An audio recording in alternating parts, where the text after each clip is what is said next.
The decision was made in the hushed, blue-gray light of a 3 a.m. feeding. My daughter Maya was a tiny, perfect bundle in my arms, her small chest rising and falling in a rhythm that had become the new metronome of my life. My wife, Sarah, sat beside me, her head resting on my shoulder, her face etched with the beautiful exhaustion of new motherhood. "I can't do it, Sarah," I whispered, my voice thick with a fear I hadn't known I was capable of. "I can't leave her with a stranger, not yet, not ever." The words hung in the air, a confession of a deep-seated anxiety that had its roots in my own childhood. My father had walked out on my mother, my siblings, and me when I was 6 years old. The memory of his retreating back was a scar on my soul, a constant reminder of the fragility of trust, the precariousness of love. Sarah, my incredible, intuitive Sarah, understood. She knew that my fear was not a reflection on her or on the quality of childcare we could afford. It was a ghost, a phantom limb that ached with a pain that had never truly healed. "Then don't," she said simply, her voice a balm on my frayed nerves. "We'll make it work. You can stay home with her. I'll go back to work." And so the choice was made. Liam, a man who had spent his entire adult life managing the chaotic, fast-paced world of high-end restaurants, was about to become a stay-at-home dad. The reaction from Sarah's family, the wealthy and self-made Prestons, was as swift as it was brutal. We broke the news at their weekly Sunday dinner, a ritual that had become a minefield of passive-aggressive comments and thinly veiled criticisms. My father-in-law, Mark, a man who wore his success like a suit of armor, choked on his wine. "You're what?" he sputtered, his face a mask of disbelief. My brother-in-law, David, a carbon copy of his father in both ambition and arrogance, let out a short, sharp laugh. "You're going to be what did you call it? A stay-at-home dad? Is that even a real thing?" "It's a real thing, David," I said, my voice tight, my hands clenched into fists under the table.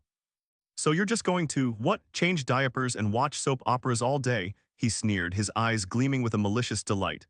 "Man, I wish I could get a gig like that." "It's not a gig, David," Sarah interjected, her voice sharp as a shard of glass. "It's a choice, our choice, and I'd appreciate it if you would respect it."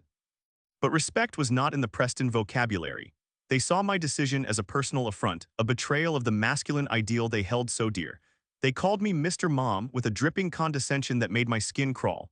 They questioned my manhood, my ambition, my very worth as a human being. I felt a familiar, suffocating sense of isolation descend upon me. It was the same feeling I had had as a child, watching my mother struggle to raise 3 children on her own, the world a cold and unforgiving place. But then I looked at Sarah, at the fierce loyalty in her eyes, and at the memory of Maya, my beautiful, perfect daughter, sleeping soundly in her crib. And I knew, with a certainty that defied all logic, all reason, that I had made the right choice. I was going to be the father I never had. I was going to be present, I was going to be engaged, I was going to be the steady, unwavering presence that had been so cruelly denied to me. The Prestons could laugh all they wanted. They could mock me, they could belittle me, they could write me off as a failure, but I had something they would never understand. I had a love that was fierce and unconditional, a purpose that was as clear and bright as the morning sun, and that I knew was a fortune that could not be measured in dollars and cents. The war had just begun. The first few months were a blur of diapers, feedings, and sleepless nights. The world shrank to the 4 walls of our small apartment, the rhythm of my days dictated by the needs of a tiny, helpless human being. It was the hardest, most exhausting, most beautiful job I had ever had. The mockery from the Prestons was a constant, low-grade hum in the background of my new life. My mother-in-law, Carol, would call at all hours, her voice dripping with a cloying sympathy that was more insulting than outright hostility. "How are you holding up, Liam?" she would ask, her tone suggesting I was on the verge of a nervous breakdown. "It must be so challenging for you." Mark, my father-in-law, took a more direct approach. He would send me helpful job listings for manual labor, for positions as a warehouse worker or a delivery driver. "Just thought you might want to keep your options open," he would say, his voice a smug, self-satisfied drawl. "A man needs to feel useful after all." The isolation was the hardest part. I loved my daughter with a ferocity that bordered on obsession, but the days were long and lonely. I missed the camaraderie of the restaurant, the easy banter of my colleagues, the sense of accomplishment that came with a job well done. It was during one of Maya's marathon nap sessions that I stumbled upon my salvation. I was scrolling through my phone, my mind numb with a mixture of boredom and sleep deprivation, when I came across an article about learning to code. It promised a new career, a new life, a way to work from home and be present for my family. On a whim, I opened my laptop and started a free online course. The first few lessons were a struggle. The concepts were abstract, the syntax unforgiving, but there was something about the logical, problem-solving nature of coding that appealed to me. It was a welcome escape from the chaotic, emotional world of childcare. Slowly, painstakingly, I began to learn. I coded with my laptop balanced precariously next to the baby monitor, my fingers flying across the keyboard as Maya slept. I coded in the dead of night, the glow of the screen illuminating my face as the city slept around me. My first project was a simple app to track Maya's feeding and sleeping schedules. It was a clunky, amateurish thing, but it worked.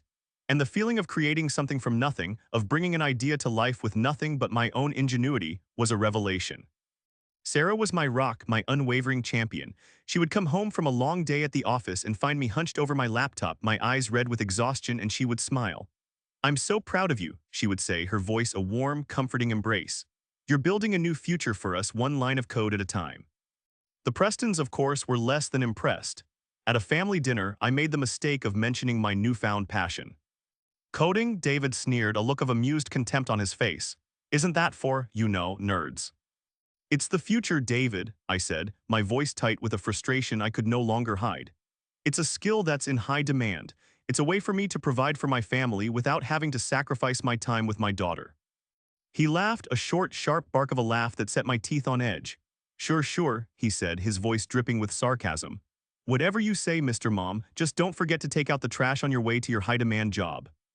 The words were a slap in the face, a reminder of the chasm that separated their world from mine.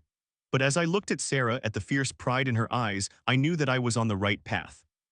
I was no longer just a stay-at-home dad. I was a student, a creator, a builder.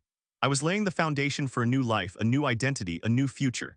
And I was doing it all from the quiet sanctuary of my own home with the gentle, rhythmic breathing of my daughter as my soundtrack. The code was my cradle, and I was rocking it to a new and exciting tune. A year passed, a year measured in milestones, Maya's first steps, her first words, her first toothy grin, and for me, a year of relentless, obsessive self-study. I had devoured every online course, every tutorial, every blog post I could find. I had filled notebooks with code, my handwriting a chaotic scrawl of algorithms and data structures. I was ready, or so I thought. I started applying for remote junior developer jobs, my resume a testament to my non-traditional path. The rejections came fast and furious. "We're looking for someone with a more traditional background. Your lack of a computer science degree is a concern. We're not sure you're a good fit for our team at this time."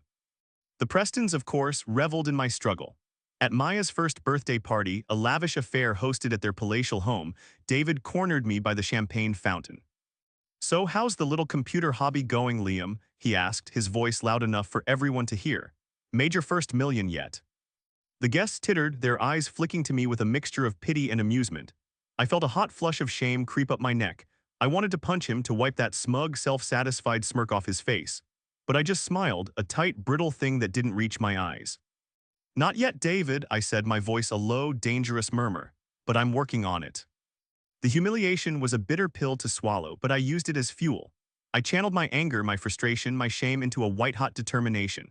I started contributing to open-source projects, my name appearing on commit logs alongside developers from Google, from Microsoft, from Apple. I was building a portfolio, a body of work that would speak for itself.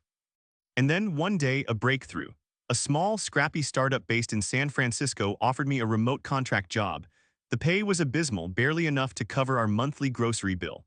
But it was a foot in the door, a chance to prove myself. I accepted the offer without hesitation. My first assignment was to fix a minor bug in their user authentication system. It was a simple, straightforward task, but my heart was pounding as I cloned the repository, as I wrote the code, as I submitted my first pull request. The next morning, I woke up to an email from the lead developer.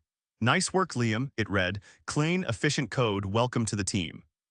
I stared at the words on the screen, a feeling of pure, unadulterated joy washing over me. I had done it.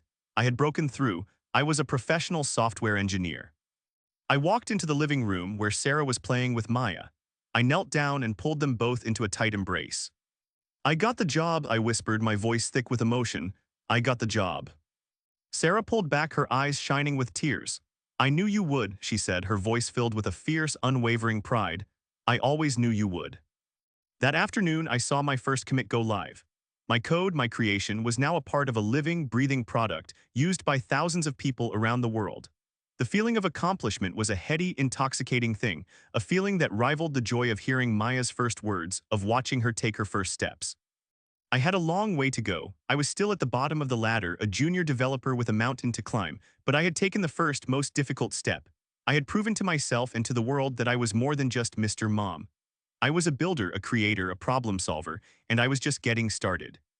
The years that followed were a whirlwind of progress, both personal and professional.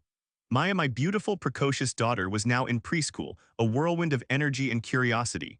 And I, Liam, the once mocked Mr. Mom, was now a senior software engineer at a well-respected tech company. My salary had long since surpassed what I had ever made as a restaurant manager. We had moved out of our cramped apartment and into a modest but comfortable house in a good school district. We were financially secure, our future a bright and promising landscape. The Prestons, however, remained unimpressed. They attributed my success to luck, to the tech bubble, to anything other than my own hard work and determination. "You were lucky to get in when you did," Mark would say, his voice a dismissive drawl. "It's not like you have a real degree or anything."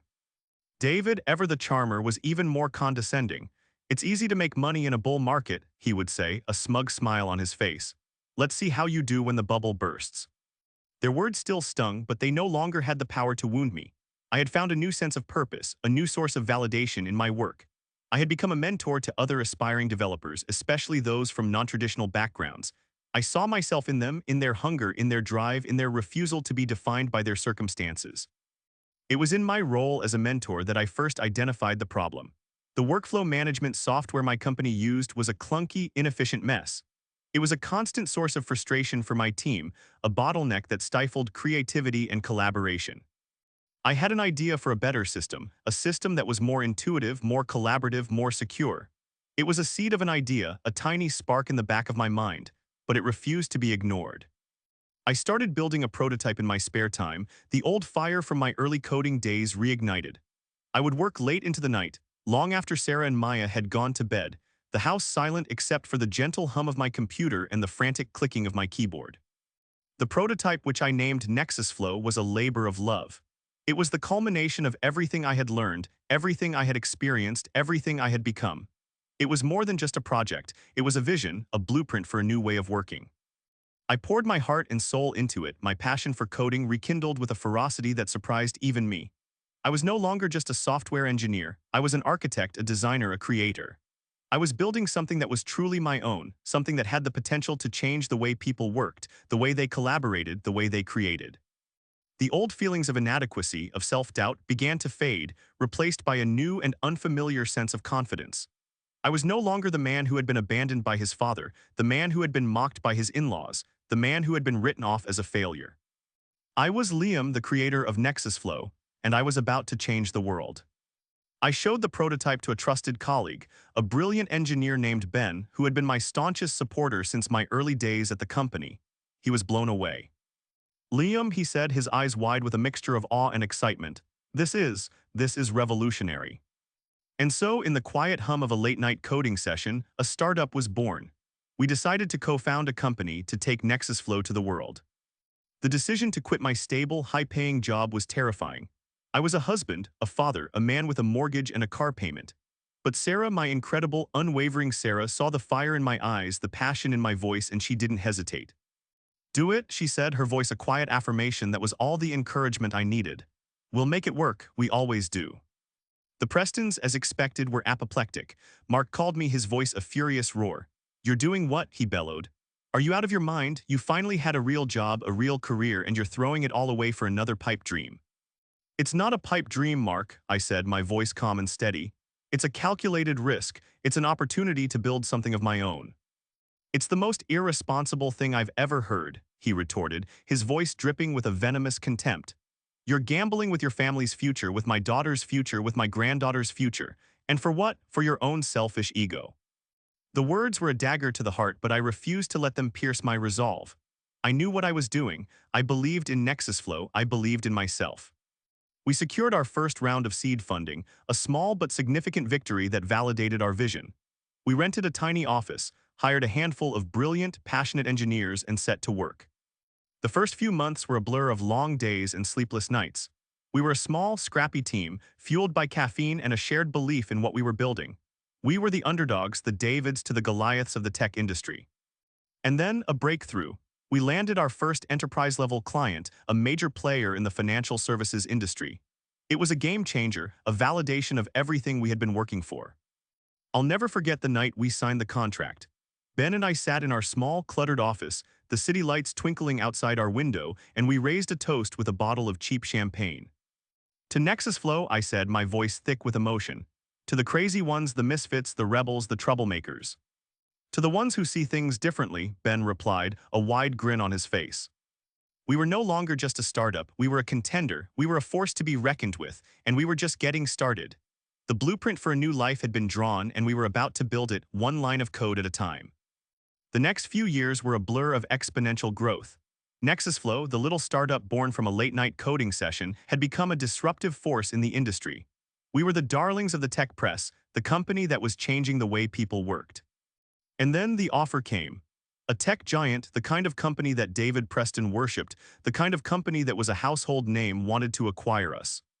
The number they offered was staggering, a life-altering, mind-boggling sum that made my head spin. It was more money than I had ever dreamed of, more money than my father-in-law had made in his entire life. Ben and I negotiated the deal of a lifetime. We spent weeks in a whirlwind of meetings, of conference calls, of late-night strategy sessions. We were two kids from the wrong side of the tracks playing in the major leagues. And then it was done, the deal was signed, the sale went through. Liam, the stay-at-home dad, the Mr. Mom, the man who had been mocked and belittled and written off as a failure, was now, by any measure, extraordinarily wealthy. The news broke on a Tuesday morning. The headlines were everywhere, in the tech journals, in the business sections, on the homepages of the major news outlets. The nine-figure number was a bold, black-and-white testament to what we had built.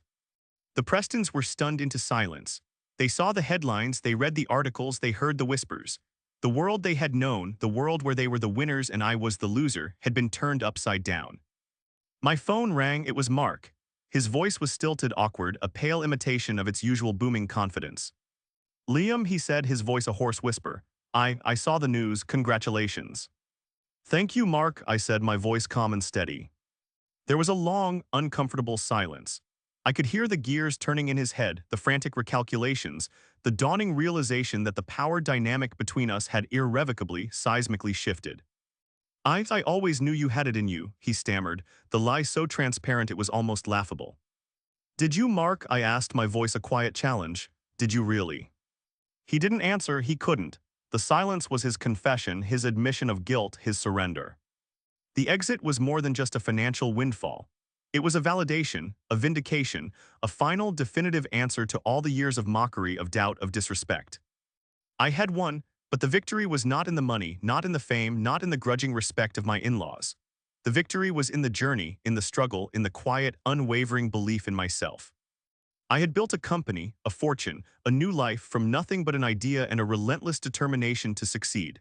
And I had done it all on my own terms, without sacrificing my integrity, my values, my family. The exit was not the end of my story. It was the beginning of a new chapter, a chapter where I was the author, the architect, the master of my own destiny. And I couldn't wait to see what I would write next.